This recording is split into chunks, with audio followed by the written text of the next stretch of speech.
అస్త్రీమాన్ నమస్కారం. నేను మీ విఎస్ఎల్ శర్మ, వేమకోటి వాస్తు జ్యోతిష్యాలయం, విశాఖపట్నం.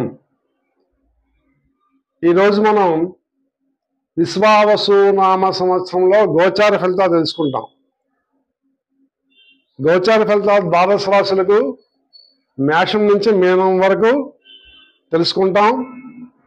ముఖ్యంగా ఈ గోచార ఫలితాలు గురు, శని, రాహు, కేతువులు ఈ 4 గ్రహాల మీద ఆధారపడి ఎక్కువగా ఉంటాయి.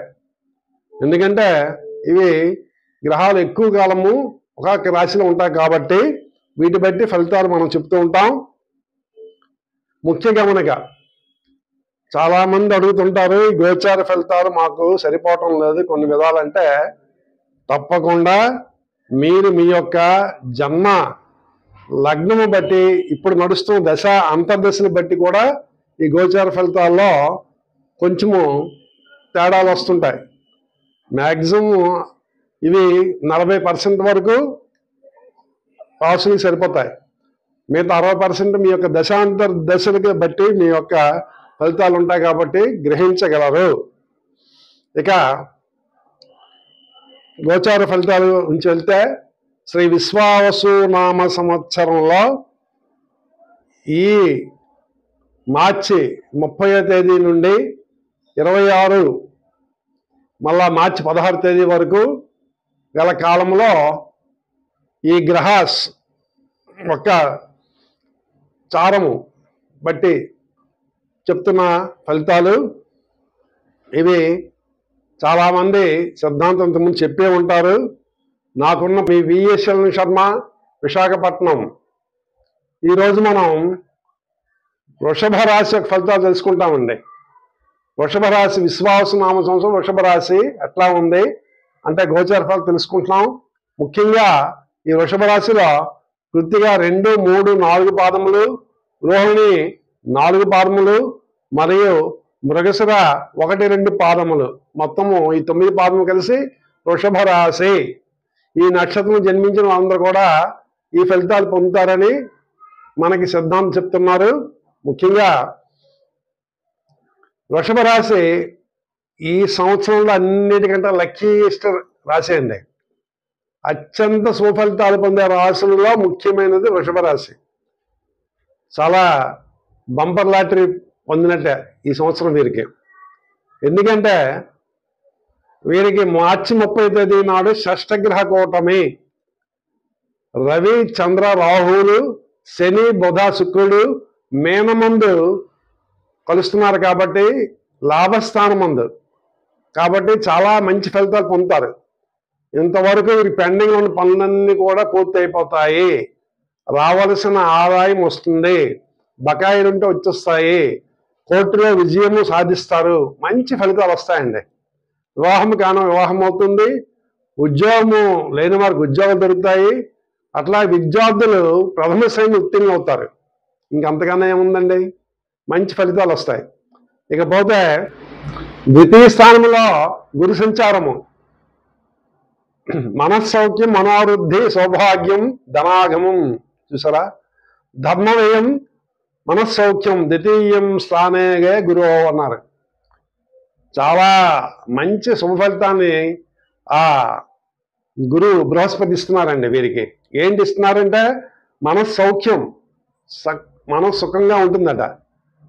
మనస్సుఖం ఎప్పుడు ఉంటుందండి, ఆదాయం బాగుండి చక్కగా అన్ని విధాలు బాగుంటేనే బాగుంటుంది. అలాగే ధర్మవ్యయము, వీరట దాన ధర్మాలు చేస్తారు ఎక్కువగా ఈ సమయంలో.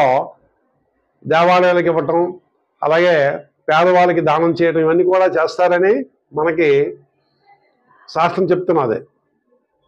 అట్లాగే ఇంకేమిటి ఇంకా అని చెప్తే ఏకాదశ స్థానం ముందు శని, ఏకాదశ స్థానం ముందు శని మీనరాశి సంచారము, ఇది కూడా చాలా బాగుంది. స్త్రీ పుత్ర సంపద అభివృద్ధి ఇవన్నీ కూడా చెప్పారు కాబట్టి శని కూడా మంచి ఫలితాలను ఇక్కడ ఇస్తున్నారు. వీరికి కళత్ర సౌఖ్యము, భార్య వలన కూడా లాభము అక్కడ ఉంటుంది. స్త్రీ పుత్ర వాళ్ళ సంతానం వారు కూడా వీరికి మంచి లాభాలు ఉంటాయి అని చెప్పబడింది. ఆరోగ్యం అర్ధలాభంచ, ఆరోగ్యం బాగుంటుంది, అర్ధలాభం అంటే పైసలు వస్తాయి, ఇవి కూడా చెప్పబడి ఉన్నది. కాబట్టి మంచి సమయం అని మనం చెప్పవచ్చు.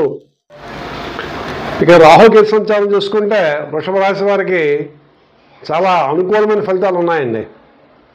రాహువు దశమ స్థాన కుంభమందు మే 18 నుంచి ఉన్నాడు కాబట్టి మనస్సౌఖ్యం, సదానందం, అభీష్టం, సుఖభోజనం, కర్మసిద్ధిం, పుష్టిం, దశమస్థానం గతో ఫణిహి అన్నారు. అంటే వీరికట మనస్సౌఖ్యము, సదా ఆనందంగా ఉంటారట, ఆనందాన్ని ఇస్తాడు. అభీష్టము, తమ కోరికలు ఏమైనా ఉంటే, ఇంతకుముందు జరగనివి ఏమైనా, ఒక ఉద్యోగం రావాలనో, పెళ్లి కావాలనో, లేకపోతే సంతానం కావాలనో కోరుకున్న అందరికి కూడా ఈ సంవత్సరం వృషభ రాశి వారికి వారి కోరికలని తీర్చే వాడు రాహువు. ఇక్కడ ముఖ్యంగా రాహు అంత మంచి ఫలితాన్ని ఇస్తారు. అలాగే కొంచెము ఇవన్నీ బాగున్నాయి, అంతే 100% అందరికీ బాగోదు కదా, ఎక్కడో దగ్గర కొంచెం లోపం ఉంటుంది. దాన్ని ఇచ్చేవాడు ఎవరంటే కేతు.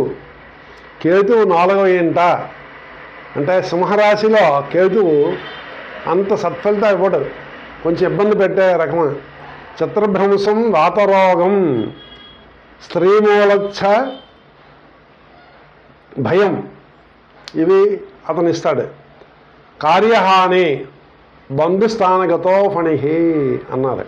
అంటే కొంచెం మనో యొక్క చిత్ర భ్రమణములు అంటే ఏంటంటే ఒక పని చేయాలనుకుంటే ఆ పని చేయడు, లేకపోతే ఏదో భయం, ఎవరు ఏం చేస్తారేమోని, అలాంటివి.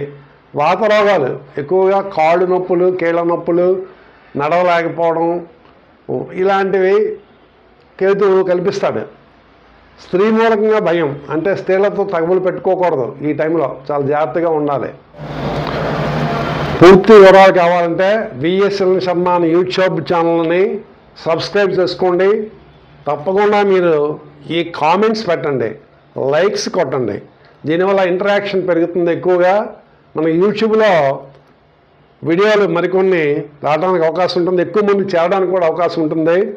చూసి అలాగా ఊరుకోకండి. తప్పకుండా మీరు ఈ సనాతన కాపాడాలని కోరుకుంటూ మీ దగ్గర సెలవు తీసుకుంటూ ఉన్నాను. నమస్తే.